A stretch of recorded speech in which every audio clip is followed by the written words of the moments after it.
ఈ రోజు మీ ఎమ్మెల్యేలే చర్చించుకుంటా ఉన్నారు. ముఖ్యమంత్రిని హైకమాండ్ విస్మరిస్తుందని, ముఖ్యమంత్రిని హైకమాండ్ పట్టించుకోవడం లేదని, ముఖ్యమంత్రిని ఖచ్చితంగా త్వరలో మారుస్తారని చెప్పేసి మీ ఎమ్మెల్యేలు మాట్లాడుకుంటున్న మాట వాస్తవం కాదా? ఈ రోజు నేను ఒకటే అడుగుతా ఉన్నాను. నరేంద్ర మోడీ గారి మీద మాట్లాడుతూ ఉన్నారు. నరేంద్ర మోడీ గారిని దించుతా అంటున్నావు.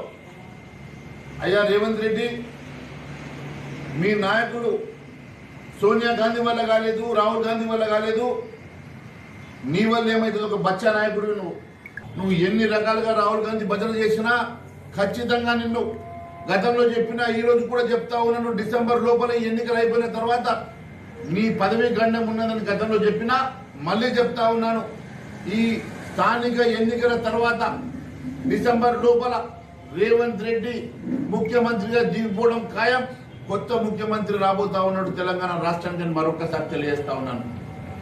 ఈరోజు నీవు చేసే అవినీతి అంతా కూడా మీ నాయకుల దగ్గర చిట్టా ఉన్నది. నువ్వు చేసే డ్రామాలంతా కూడా మీ నాయకులకు అర్థమైపోయింది. నువ్వు ఎన్ని రకాలుగా డ్రామాలు చేసినా నిన్ను గద్దె దించడం ఖాయం.